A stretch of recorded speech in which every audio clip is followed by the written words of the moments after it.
respects to their elders past, present and emerging, and the Aboriginal elders of other communities who may be here today. Welcome everybody from the House of Culture, David Juan Perez Olivares in Melbourne and the City of Melbourne. This evening, Elena Radin, House of Culture, David Juan Perez Olivares, Director, presents a talk about women in philosophy, science, didactics and art. Elena Radin holds a master's degree in language and literature with full marks and honours with focus on Spanish, English, Hebrew languages and British literature, South American literature and Italian literature at the University of Trieste, Italy. Furthermore, she is the author of the book El Nuevo Concepto de la Divinidad según Serge Renaud de la Ferre and La Buena Voluntad y la Reflexión como bases de las relaciones humanas, both published in Spanish in Europe, America, Africa, and Asia by Editorial Academia Española. She is currently working on her third book in Spanish. Finally, she is a yoga teacher since she was 22 years old, which is 3 decades. And we will give time for questions at the end of the talk. Thank you for coming. Thank you so much. Tonight, I have to introduce 2 other speakers because we are in 3 women tonight, a women talk. So I'm going in order of appearances. So then we have Andrea Degan-Nagar, I hope I pronounce your surname well, who is 20 years old, and she's a science student at Monash University in Melbourne, originally from Iran, and she moved to Australia 3 years ago. And she's working in a family's organic cafe and grocery store for Radin. And then Cecilia Tortora, which is collaborator of the House of Culture since the very beginning. So she was born in Italy, and she can speak, of course, Italian and English. She studied interior design, graphic design, graphic design in Italy at Accademia delle Arti di Catania, and then an advanced diploma in building surveying with the University of Melbourne, and another advanced diploma in building design with the University of Melbourne, and currently studying architecture. I'm happy to stay. So, welcome to my co-host and co-speaker tonight, Ms.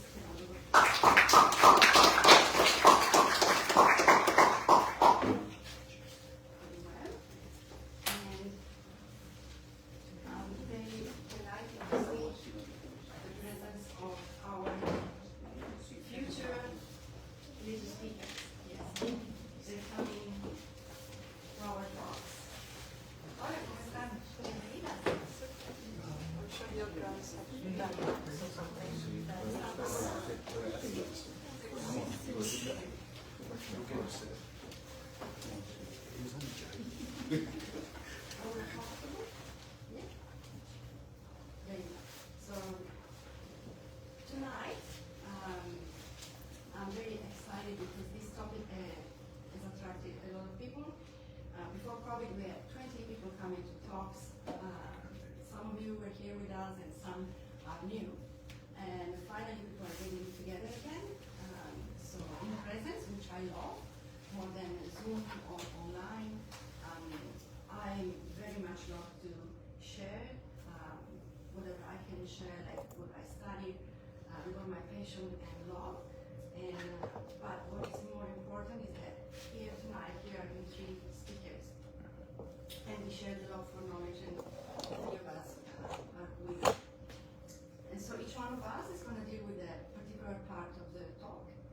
So I'm dealing more with the first part of philosophy, and then science is going to be another talk, another speaker, and then didactics again me, and then art Cecilia. So we're going to bounce a little bit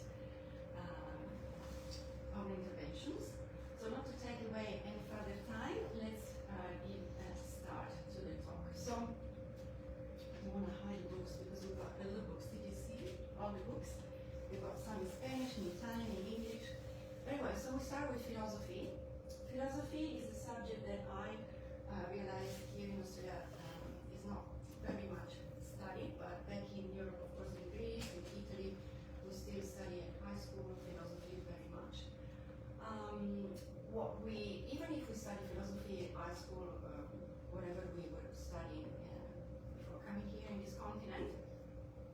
usually we hear the names of Socrates, Plato, Aristotle, which were all men, true?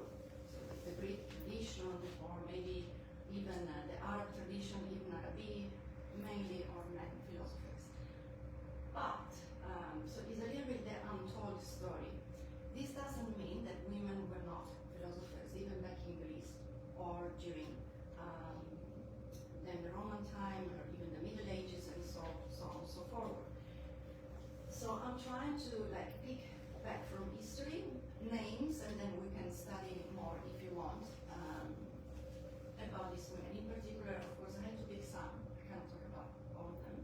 So in the same period that in the West we had Socrates, Plato, and Aristotle, we had Hipparchia of Maroneia, this is in Greece, Arete of Cyrene, Aspasia of Miletus, and finally Hypatia. Hypatia was a little bit later, so this is all during the same time, contemporary of Socrates, Plato, and Aristotle, and actually the first one, Hipparchia of Maroneia, helped Socrates in his writing. She was very well educated, and she was stimulating Socrates in his research. Very well, so why I decided to focus more about Hypatia, the 5th century after Christ, so we go from before Christ after Christ. Because she was a kind of a synthesis of different cultures. She lived in Alexandria of Egypt, so then I will show more individually about her. We've got this beautiful book. Why this book is so important? Because this is written by a philologist. So she went to Alexandria, she excavated ruins, and she found manuscripts, all manuscripts about this philosopher, and so she gave back, it's called the true story of Hypatia. So we can rely on the philology, on the research of this philologist, Professor Silvia Ronche, which I met personally, and she's really an amazing woman herself. Apart from Hypatia, we have Hildegard of Bingen in Germany, then we have Catherine of Siena in Italy, Susan Calanger in America, Simone de Beauvoir in Europe, in France. Again, I had to choose some because there are many. When you really put yourself and research, there are many, many more. So I said that we focus on a couple in particular. So we got Hypatia here. So she was a daughter of Theon in Alexandria. So Theon was, let's say, the rector of the University of Alexandria. So who is going to university here understands the role of a rector. So a very powerful man. And she was his daughter, and she became an academic as well after him, with the same capability. So she would teach mathematics, philosophy. So in the ancient world, as we know, especially the one that have Greek or Italian backgrounds, or even from Iran actually. So when somebody was a mathematician, would be a philosopher as well, and if somebody was a philosopher, was a mathematician as well. They would very much went hand by hand all together. So Hypatia, we said 370 before Christ, and she lived 45 years. Her life was shortened by, we'll see how.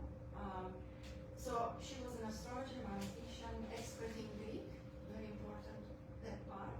So the Greek language and for the philosophy, of course, was very much important.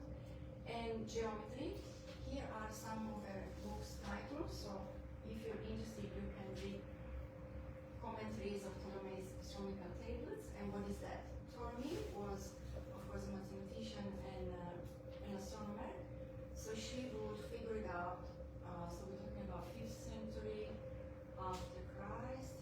Galileo was in the 17th century. Will be 1,000 years before Galileo. She already figured it out, the relative mass between the sun and the earth. Just she didn't write about it, but she created some mathematical calculus. So we know she acknowledged that already. But then, of course, it was hidden in the sand of the desert and manuscripts. And who knows what happened to the Library of Alexandria? There was something else that didn't help much. Anybody? They burned it down. So whatever was in that fantastic library, unfortunately, was burned down by barriers. So then to restore all the knowledge, they were written in papyrus, paper, or manuscripts. It took a lot of time to find some bits and pieces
popes were not aligned, and there was a period of time, I don't know if you know history, that the Pope would stay in Avignon in France, and another Pope would stay in Rome, which is absurd.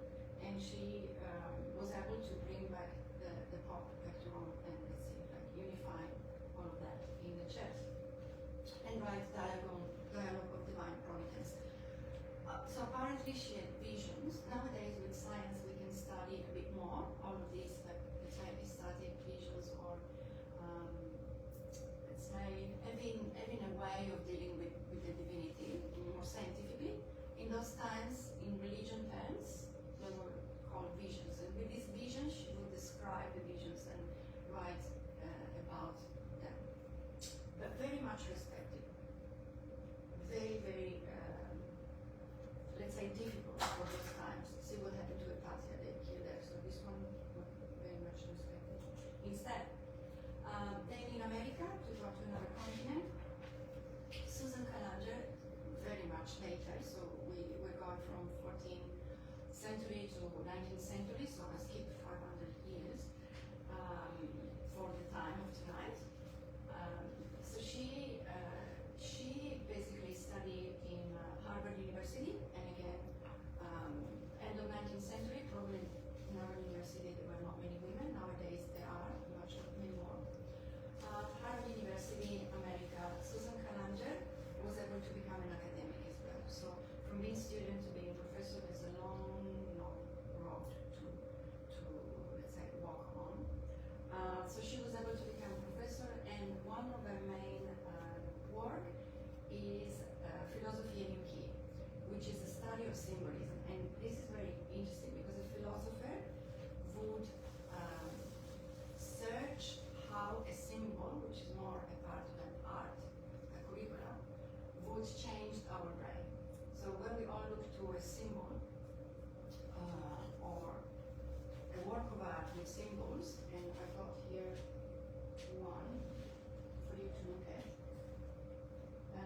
what are you going to get out of it? So symbols are talking to our brain and our, in particular, right side of the brain very directly and modifying it. So I will just simply up these.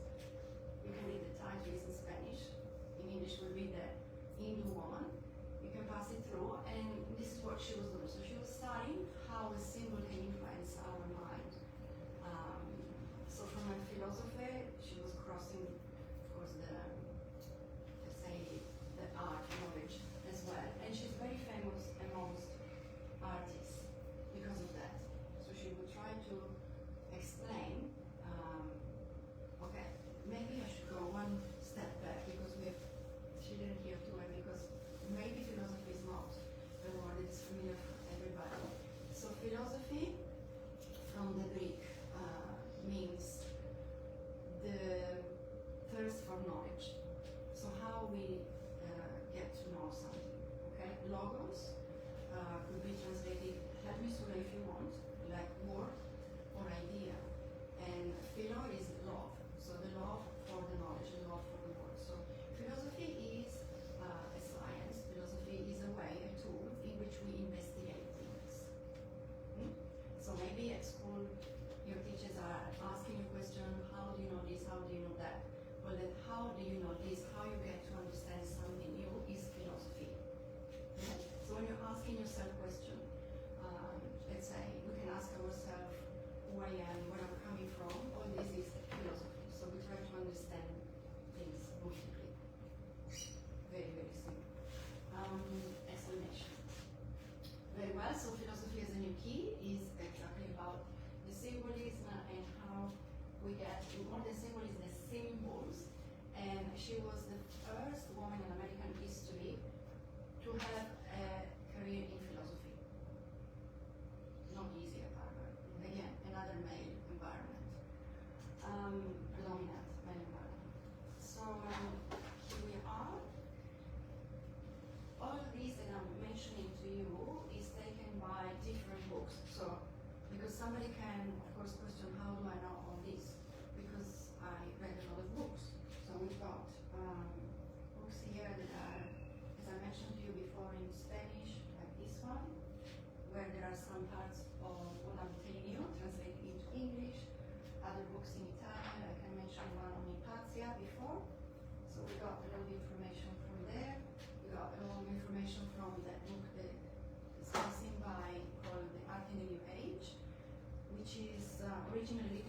French, but translated into Spanish. The more languages, I'm glad today there are different places that represent a lot of languages, and they study languages at university, because it's a way of getting going to the origin of different languages, different forms. So let's say if I'm Italian, I can read a lot of books in Italian, true? Very well. But if I am Greek, I can read a lot of books in Greek. If I am Iranian, I can read in Persian or Farsi, different languages, and so on. In Spanish, of course, if I'm Spanish. So the more languages I acquire, at a certain level, if I can say, of course, the deeper my knowledge becomes.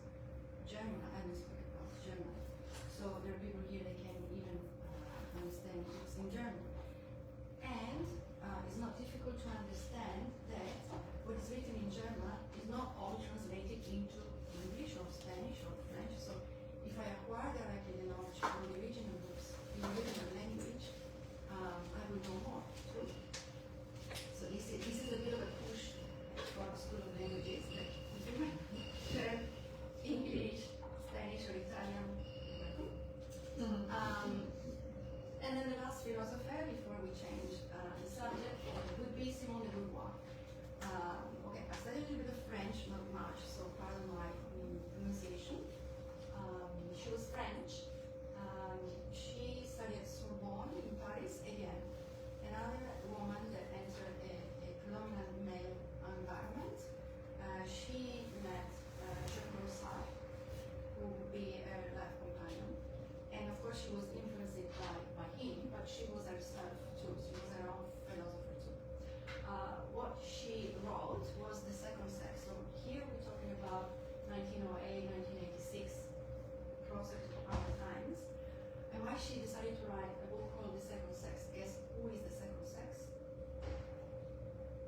Women. Because, of course, she is explaining in history of philosophy and history of even anthropology why usually there's like a first sex and a second sex. And of course, she tries to render the facts that we have, again, philosophers, artists, scientists that were women. So why should they still consider kind of in a different level? Not to talk about different wages, which is still going on nowadays, from the same profession. So she started all this, and then of course it became the feminist movement and all of that. Can you see Christian? Yeah? Okay. Very well. So, and she was very critical of the society of her times, because of course she, being a student in the Sorbonne, famous university in Paris, she didn't have an easy life there, being a woman, and so she was quite critical of all of that. Luckily nowadays things are better. Very well. Now, woman in science. So we introduce a little bit here another part of our talk.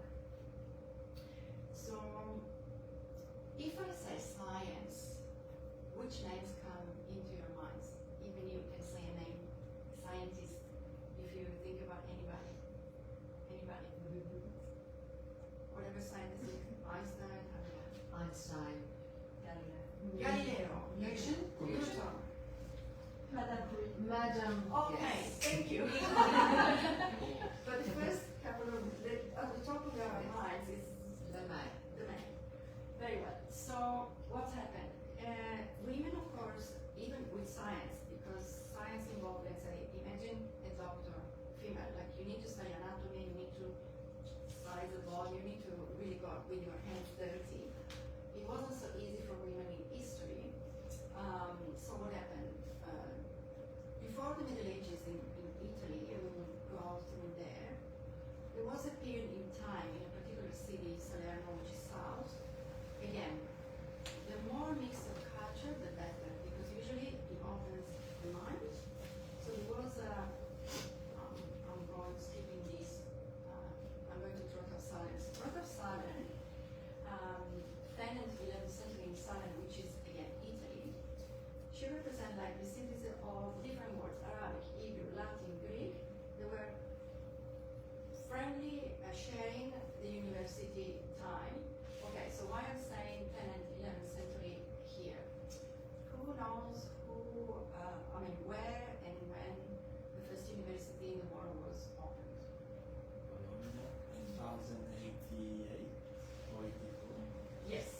Bologna. Yes, yes. All right. So in Italy, we start to organize our study. So okay, what do you want to study? Science, art, philosophy, is that okay? Beautiful. So let's organize a university, which then became university. And in Bologna, so this is more or less that period. And in Salern, there was this again place near Naples, so or southern of Italy, where all this knowledge was shared, and she could write. So she wrote because she was a woman, condition of women. She was of course interested in our health. Let's say she was a doctor too, and women's cosmetics. But imagine she had to share classes with men students in medicine, so that wasn't very easy after her and after Bologna. I mean, nowadays we take it for granted. I want to study medicine. Yeah, go and enroll yourself. You pay the fees and you go. True. But that time it wasn't so very much. If you remember Leonardo da Vinci, that was trying to dissect dead bodies, was almost, declared an heretic. So it wasn't so easy. Very well. Then we have another moment, and here comes the fact that. So how can you acquire knowledge? How do you know something new? Where do you go to know something new apart from your home? School. Yes. So we go to school. There are different degrees of school. So we can go to school, primary school, high school, Google. okay. ChatGPT. ChatGPT. Nowadays we got more tools, true? Like, okay. Yes, or true.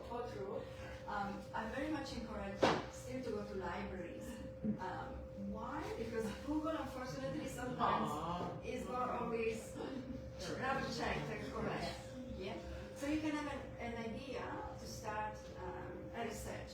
Like Google is accepted for a thesis, is officially accepted for thesis and research. Well, we've got few people here studying at uni currently, so even at school, and you got the link.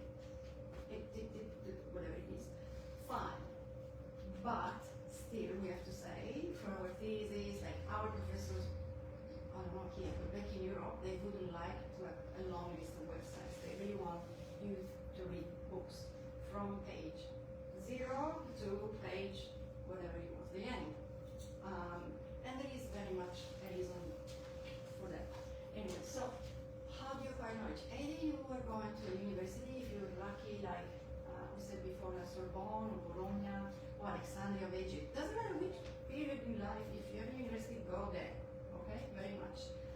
But if you were in the Middle Ages, and still maybe there was no the University of Bologna around, and you were in a family with 13 children, it did happen, huh?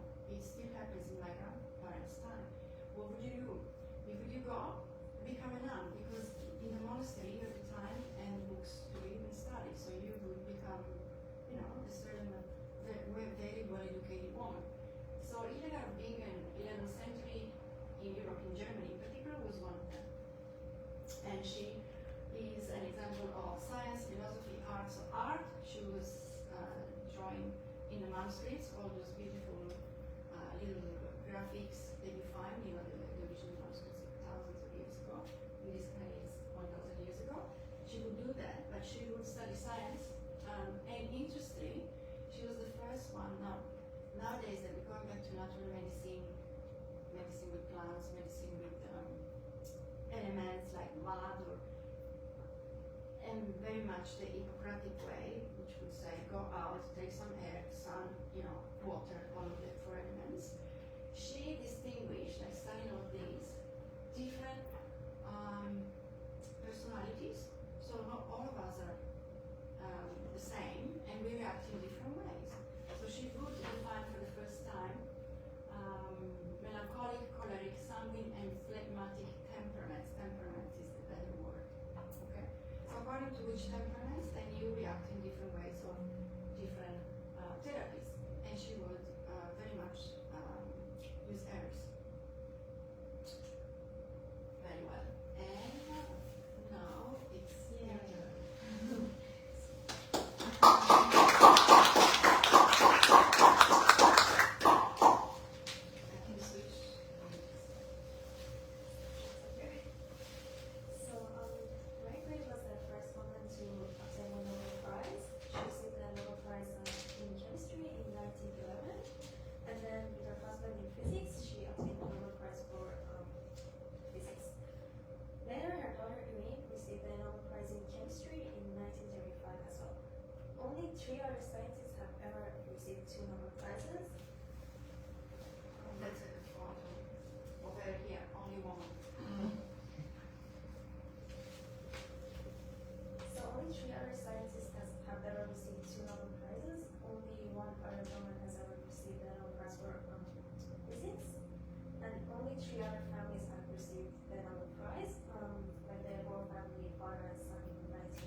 mutual understanding.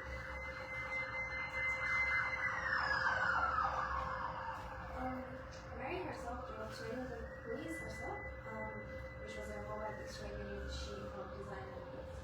She does 150 women, mathematics, physics, anatomy, and how to take an X-ray. During the one-on-one, she worked with her daughter at the front line, helping the soldiers and doing X-ray. Saving lives.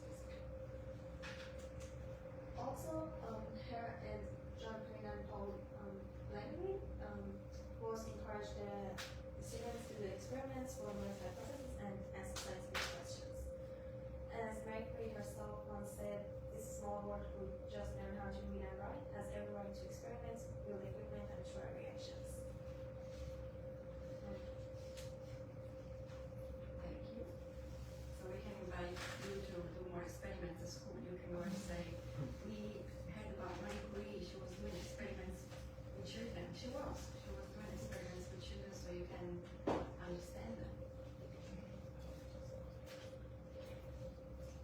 And then if you have further questions about Marie Curie, you can ask in the eye. Okay. Yeah. This is. Thank you. Thank you. Very well. So science is not exactly my field, but of course I know I mentioned very really a couple of other women. So one is Rita Levi-Montalcini. If you ever were in Italy before the Euro, there was is in the Middle East, Rita Levi-Montalcini. Yes, she was on our note, our leader, to say how much we respected her. So she gained a Nobel Prize in medicine for the Nobel Prize of nerve growth factor. Is exactly when she received the Nobel Prize. Photograph. And here, another woman like Marie Curie, the only one in the midst of all men. So these are the colleagues of her time. And before we had colleagues in Marie Curie time, there was Einstein there on the corner and others. Historical photos from archives. Very well. Then to present somebody from Oceania, because we have here too in this area some important, in this case, anthropologists and sociologists, Laura Thompson from Hawaii. And she was studying all the, do you know what anthropology is? What an anthropology does? They travel to a place where there are really ancient cultures or maybe isolated tribes or something like that. They live with them and they try to understand the way they live, what they do, which are the principles. And she did so in Hawaii for a very long time, and studying particularly matriarchal tribus. So that's Laura Thompson. Barbara McIntosh. Okay. Here we enter in genetics. The one that suggested to introduce this lady cannot come today. So if you have any specific question, you can write an email. We will forward it to the scientist. So she studied in America again. Okay, about like the corn and genetic transformations, like genetic transmissions more than transformations. So she found out that basically the genes in our DNA are not static. They can kind of jump. Don't ask me how they jump, or don't ask me please. But we can have somebody explain to you what this means. So in the corn and in the 40s, But we understand they mutate. The genes mutate. Oh, So, please The explain. genes are made of molecules, and those molecules bond to each other. But when that molecule can change, the conformation change will break those bonds, and we will by any other mechanism we will try to fix it. Come here.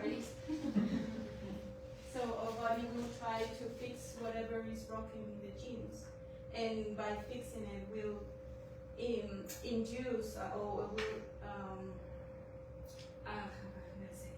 so it will introduce another molecules in that place. In this when how can I say that? La mutation is when the mutation happens. So when there are changes in the molecule, the conformation of the molecule, that happens, for example, with the UV radiation.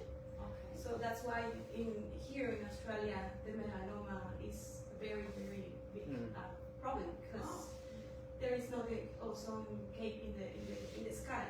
So this radiation will produce these changes in our skin cells. So that's why we have very high Thank problem you. with melanoma. I'm very lucky to have you.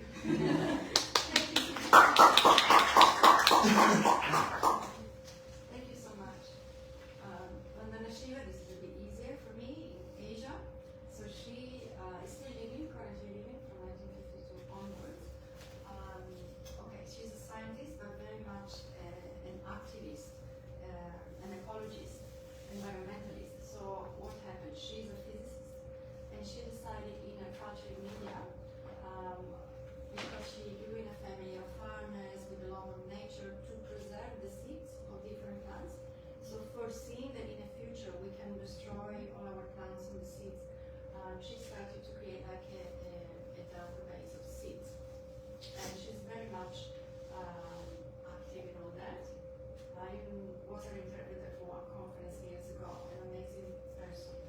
And she created even, okay, I know it sounds strange. Usually you think about intellectual property for a book or for a painting, but it's very important to like have intellectual property for seeds too. Why? Because then they can come and modify them and change the plant, whereas she wants to keep them the way they are in nature. So she created all of that. So she deals with genetic again and bioethics. Maybe you've heard about Shiva as well. No? Okay. Very interesting woman. Briefly, last year we gave a talk about Maria Montessori, so I wouldn't endure much about that. She was Italian.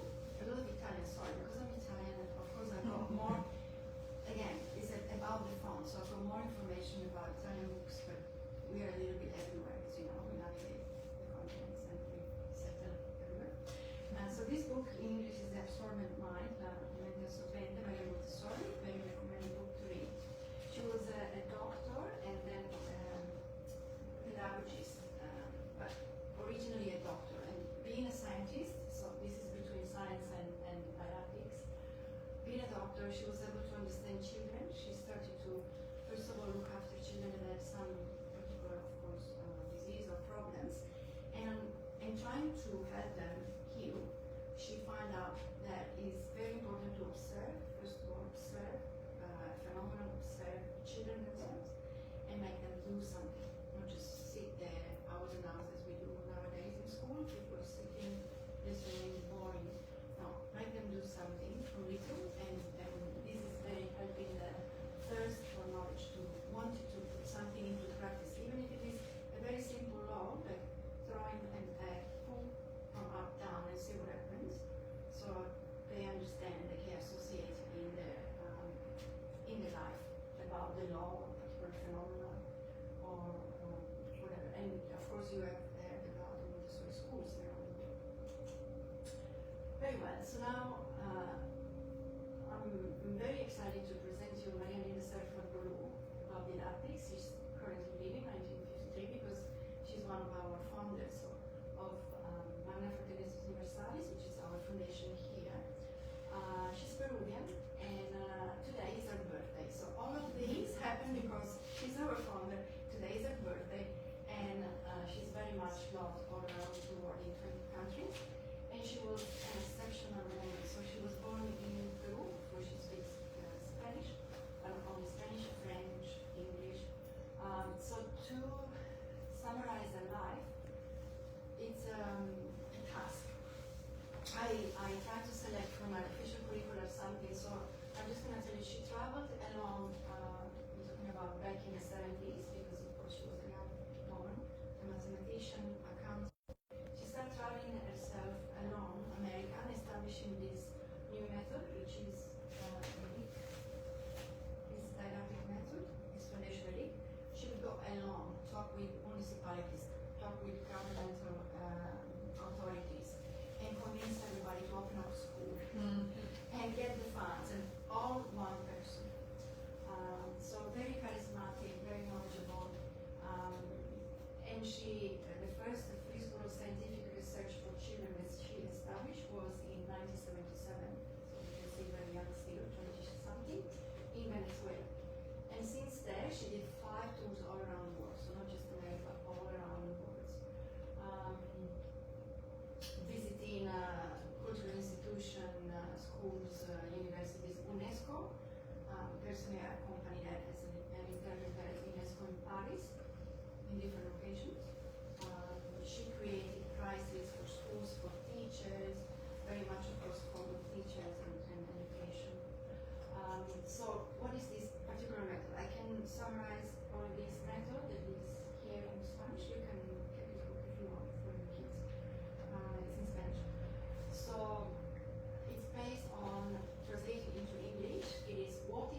Well, now we get to the art.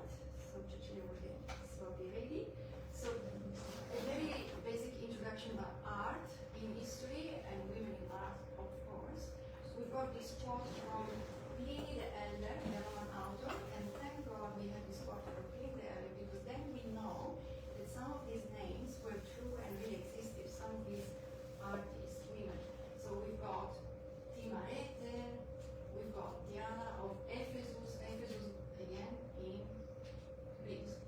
Then we've got Irene, daughter of student again in Critias, Eleusis, again in Greece, Calypso, and so on, and Sistine. And so he quoted, he just kind of visualized, okay, I better write down these names, because then in the future they would say there were no women in art.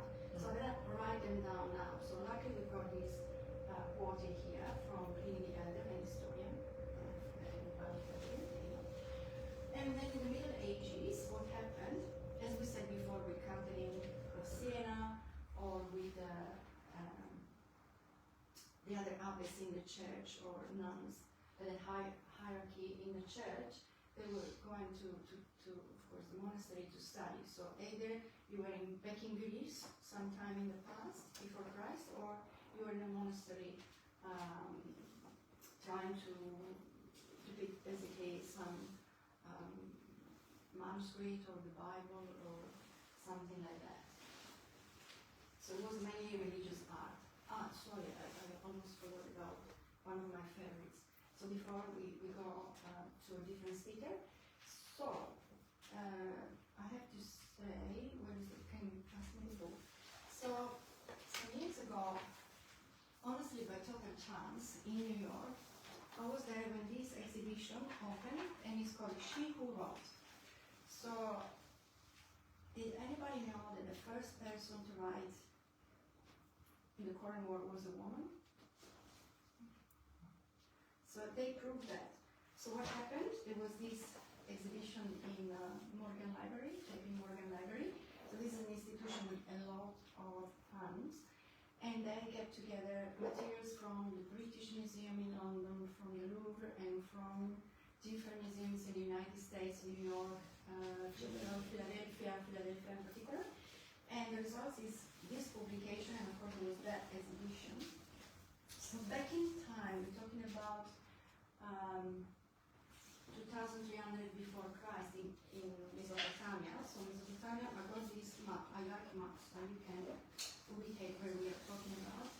So it's here, in Mesopotamia, of course between the two famous rivers that we were studying back at school, the Tigris and Euphrates, all of us, they made us study all of this. So in the city of Ur, we had Enheduanna. So Enheduanna is this woman here. Just the other page. Can you find me again the page? Where is the disc? Where should we go? So why we know she was the first writer in history? Because you need a record, like anything, you need evidence. Show me the evidence. And this is the evidence. So we have a disc. Andrea is looking in the book for me, that's our part. So there's a stone, a disc. In this disc, this is Enheduanna, the way she is described in some cuneiform writings. And she was, I didn't introduce her to you. So she was the daughter of King Sargon. So she was a princess, a high priestess of the temple of the moon. Moon was always very important with the sun. She was a female sacerdotess of the moon. And she would write poetry, sacred poetry, of course, to the divinities, to the moon. And at the back of this disc, there is her signature, her name. And that's why it's the first record in history that a woman wrote something. Because we even know how she looked like. So the one that was presenting the exhibition did a little bit of an introduction. Stephen was his name. And he said, this is like a Facebook profile photo. Like, that's her. And then at the back there is her name. But how fascinating that the first documented writer was a woman. So Enheduanna, if anybody's interested, we've got the book of the exhibition. And we will find the disc and we'll show you later. It's alright. She's looking, you will find it.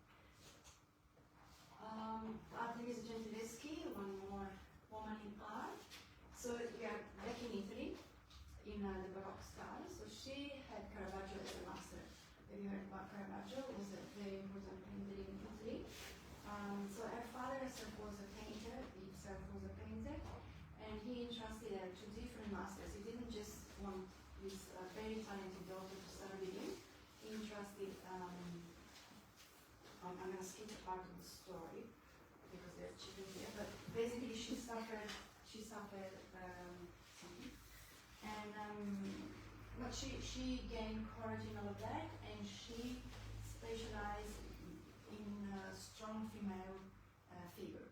So everything that she was painting was either from the Bible or other history in the past, like this is Esther, or other strong women, basically. She was painting. And thanks for the disc. So this is the disc in the front. Can you see? I will pass it on. This is the disc, and you can see her here standing.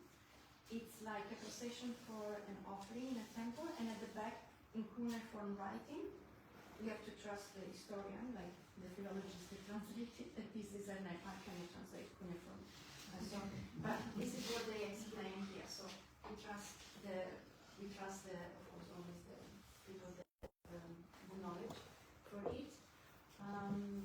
So going back to Artemisia Legendieschi, the hero, she was not so much well known during history. She was kind of left behind and forgotten. But nowadays, in the curriculum of history of art, she's what she would tell us a bit of Luisa and Frida Kahlo. She's more called out again, and very much so. Very well.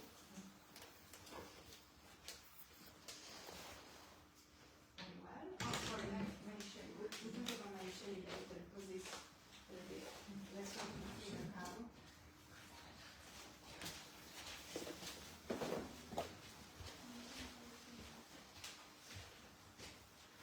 Okay. Sorry, it doesn't matter the age and how many speech again, so it's pretty much. Frida Kahlo, and we read some of Elena's notes and then add something I remember from my previous studies. She was a Mexican painter. She was specialized mostly in self-portraits, and her work was inspired by nature and Mexico Gibraltar. You can see her paintings with very joyful and strong colors, typical of Mexican culture. She suffered a terrible accident. I'm not going into details about her accident. It was very bad, and she was forced in bed for I don't know how many years. For this reason, she started to paint. She was interested in both science and painting, art in particular, science and art in particular, painting. And she wanted to become a physician, but because of her situation, she was forced in bed. Her parents decided to create this sort of setting for her to paint, with these canvases basically floating in front of her. She wanted also a mirror because she wanted to see herself while painting, and she started to reproducing herself. Her paintings are basically a reflection of her feelings, her emotions, her desires also. When she recovered her health, she married with Diego Rivera, and her family didn't like him because he already had 2 previous wives. He was, we say a Don Giovanni in Italian, so yeah, we understand. Yeah, and they had very tormented marriages. They basically cheated each other with both women and men. And this is very interesting. We don't see her face in this image, but I think we all know her aspect with the mono eyebrows. She also had a bit of mustache because she didn't want to look like the perfect girl with pink and girlish stuff. She liked to resemble both men and women's sides.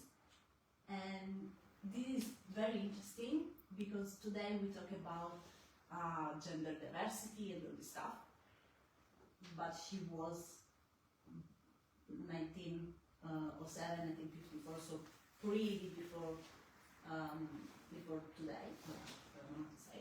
Ahead of her time. Yeah, Yes. thank you.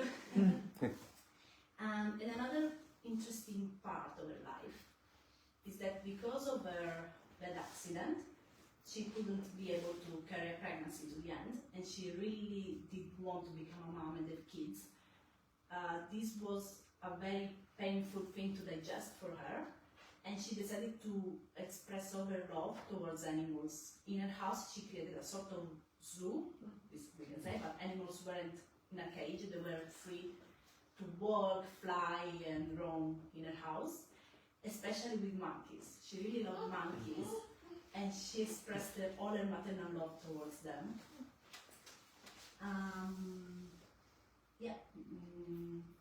They traveled, her and Rivera traveled a lot between Mexico and United States.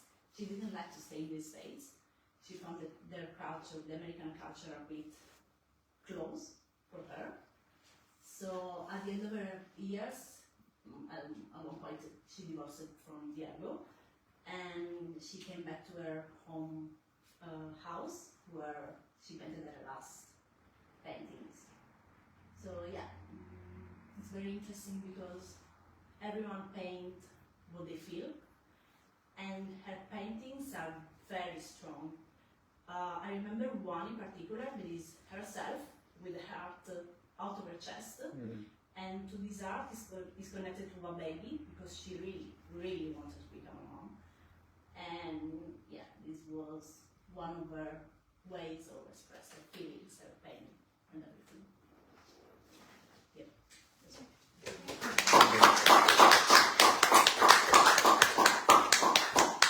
One of her paintings was purchased by the Louvre, which is extraordinary because again the Louvre is not going to purchase something that they don't think is good enough.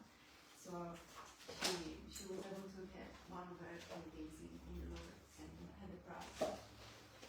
So shortening up because I want to be on time, we can talk about different writers, of course.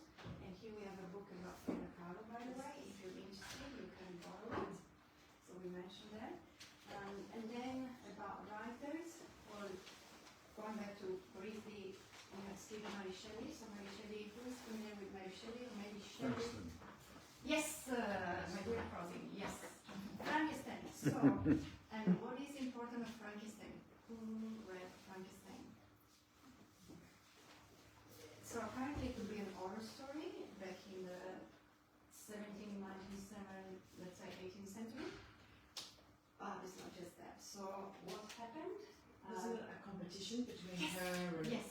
were they in Greece? They were in England. England, her Byron Yes. and Shelley, and it was a Yes. competition, and they all wrote something. Yes, thank you very much. So one scary night with thunders and rain, 3 writers, what are they gonna do? They're gonna play cards? No. They're gonna play competition and write a gothic story. So what happened there? So there was Mary Shelley. Shelley, by the way, is a surname when she got married with Percy Shelley, which is the famous poet. So Percy Shelley, Byron and Mary, and there was another friend of them, were basically shut in this chateau. Chateau would be French, but in this, yes, in England, horrible weather, thunderstorms, and so what came out of it was a story about vampire for one, and Frankenstein for her.